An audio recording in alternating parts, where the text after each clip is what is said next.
এই চ্যানেলের উদ্দেশ্য কোনো জাতি, ধর্ম, মাযাবের ধর্মীয় অনুভূতি ও আস্থার উপর আঘাত করা নয়, বরং আমাদের উদ্দেশ্য সমাজে ছড়িয়ে থাকা অন্ধবিশ্বাস, কুসংস্কার, ভণ্ডামি, কুপ্রথা, বৈষম্য ও ছোঁয়াছুত থেকে মানুষকে মুক্ত করা এবং বৈজ্ঞানিক দৃষ্টিভঙ্গি প্রচার করা। আমাদের সংবিধান আমাদের এই দায়িত্ব পালনের নির্দেশ দিয়েছেন।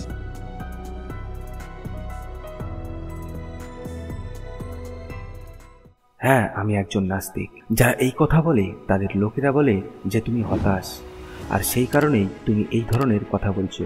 তাদের মতে কেবল একজন ব্যর্থ এবং হতাশ ব্যক্তি নাস্তিক।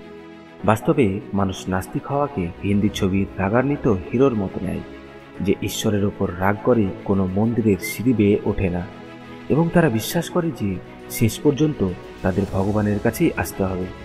কিন্তু এটি একটি সম্পূর্ণ ভুল ধারণা। বাস্তবে নাস্তিকতা ভগবানের প্রতি কোনো রাগ বা বিরক্তির ওপর ভিত্তি করে নয়, বরং এটি একটি দীর্ঘ চিন্তাভাবনা এবং যুক্তির ওপর ভিত্তি করে হয়।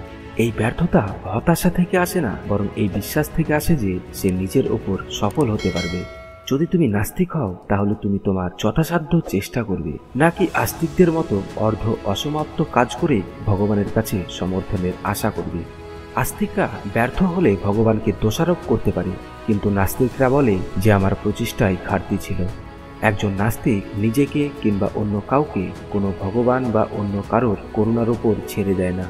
সে যাকে প্রয়োজন তাকে সাহায্য করবে। কাউকে সমস্যায় দেখলে তাকে ভাগ্য বা ভগবানের করুণার উপর ছেড়ে দেবে না, কারণ তার কাছে বিধাতা, ভাগ্য ও ভগবানের কোনো মূল্য নেই। তার কাছে কেবল কর্মই সবকিছু। ধর্ম মানুষ তৈরি করেছে নিজেকে আবদ্ধ ও ভীত রাখার জন্য। আমি ধর্মের কথা বলছি কারণ ধর্ম এবং ভগবান একে অপরের সাথে সংযুক্ত। যদি ধর্ম মানুষের দ্বারা সৃষ্ট হয়, তাহলে ভগবানও মানুষের দ্বারাই সৃষ্ট।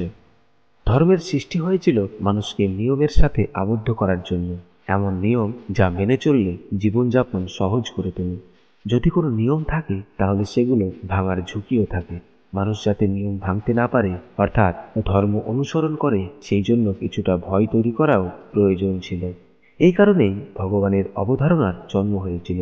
কিন্তু সময়ের সাথে সাথে যখন নিয়মের কোনো পরিবর্তন না হয়, তখন সেগুলি স্বেচ্ছাচারী হয়ে ওঠে, যেমনটি আজ ঘটছে। প্রকৃতপক্ষে ভগবানের জন্ম আমাদের মানসিক দুর্বলতা এবং প্রকৃতির প্রতি অজ্ঞানতার কারণে ঘটেছে। এমনকি আজ এই ধর্ম এবং ভগবান কেবল তাদের জন্য যারা দুর্বল এবং ভীতু। যদি তুমি নিজে ভালো মন্দ বুঝো, পাশাপাশি সঠিক অন্যায় পার্থক্য করতে পারো, তাহলে তোমার ধর্ম বা ঈশ্বরের কোনো প্রয়োজন নেই। আস্তিক আর নাস্তিক হওয়াটা কি? আসুন একটি সহজ উদাহরণ দিয়ে এই বিষয়টি বোঝার চেষ্টা করি। ছোটবেলায় ভূতের কথা নিশ্চয়ই শুনে থাকবেন। শিশু যখন ছোট থাকে, তখন তাকে ঘুম পাড়ানোর জন্য তার মা তাকে ঘুমিয়ে পড়তে বলে, না হলে ভূত আসবে। তাই শিশুটি ভূতের ভয়ে ঘুমিয়ে পড়ে। এখানে মা ধর্ম, সন্তান বিশ্বাসী, আর ভগবান হলো একটি কাল্পনিক ভূত, যার বাস্তবে কোনো অস্তিত্ব নেই। যদিও মা তার ভালোর জন্য বাচ্চাকে ঘুম পাড়িয়ে দিচ্ছেন, কিন্তু ভুল উপায়ে। যা হোক, বাচ্চা যখন একটু বড় হয়, যখন তাকে একা ঘুমাতে বলা হয়, বাচ্চাটি তখনও সেই কাল্পনিক ভূতের ভয় পায়। ফাইনালি তাকে বলা হয় যে ভূত বলে কোনো কিচ্ছু নেই। এরা তো ছিল সেই সব বাবা মা যারা সন্তানের মঙ্গল চেয়েছিলেন। প্রথমে তার ভালোর জন্য তাকে ভয় দেখানো হয়েছিল, কিন্তু আবারও তার ভালোর জন্য তার ভয় দূর করা হয়েছিল। কিন্তু যারা ধর্ম এবং ভগবানকে সৃষ্টি করেছিলেন, তারা ছিলেন লোভী মানুষ। তারা ভয়ের সঞ্চার করেছিলেন, কিন্তু সময় মতো তা দূর করতে চাননি। একমাত্র নাস্তিকই সেই বুদ্ধিমান শিশু, যে সেই কাল্পনিক ভূতের ফাঁদ থেকে বেরিয়ে এসেছে। আর আস্তিক সেই শিশু যে এখনো সেই কাল্পনিক ভূতকে ভয় পায়।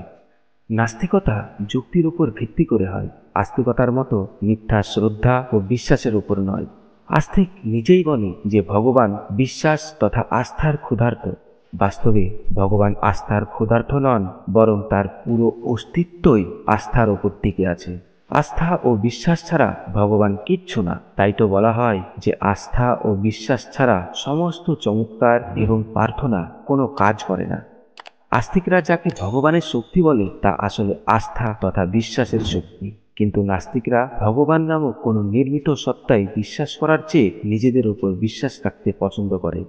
একজন আস্তিক কাপুরুষ, তাই তার ভগবানের আশীর্বাদের প্রয়োজন, কেননা তারা কঠিন কষ্টসাধ্য মুহূর্তগুলির মুখোমুখি হতে ভয় পায়। এমন পরিস্থিতিতে ভগবান অবশ্যই তাকে কিছুটা মানসিক ভিত্তি প্রদান করেন, যার মাধ্যমে সে প্রার্থনা করে কিছুটা স্বস্তি পায়।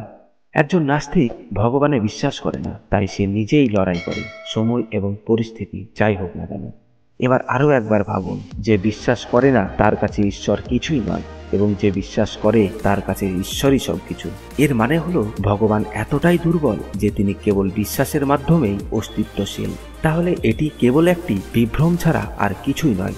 পরিশেষে আমি আবারও বলবো যে নাস্তিকতা হতাশার নাম নয়, বরং শুধুমাত্র নিজের ওপর বিশ্বাস এবং আস্থার নামই হলো নাস্তিকতা। যদি তুমি খোলা মনে চিন্তা করো এবং সকল ধরনের কুসংস্কার থেকে মুক্ত থাকো, তাহলে তোমার কোনো ধর্মের সাথে সম্পর্কিত হওয়ার কোনো প্রয়োজন নেই। তার পাশাপাশি কোনো ভগবানেরও আশীর্বাদের প্রয়োজন নেই। বন্ধুরা, আশা করি ভিডিওটি আপনাদের পছন্দ হয়েছে। ভিডিও যদি ভালো লেগে থাকে একটি লাইক অবশ্যই করবেন, পাশাপাশি কমেন্ট করে জানাবেন আপনার মূল্যবান বক্তব্য। আজ এতটুকুই, দেখা হবে নেক্সট কোনো ভিডিওতে। ততক্ষণ পর্যন্ত জয় হিন্দ, জয় ভারত, জয় মানবতা।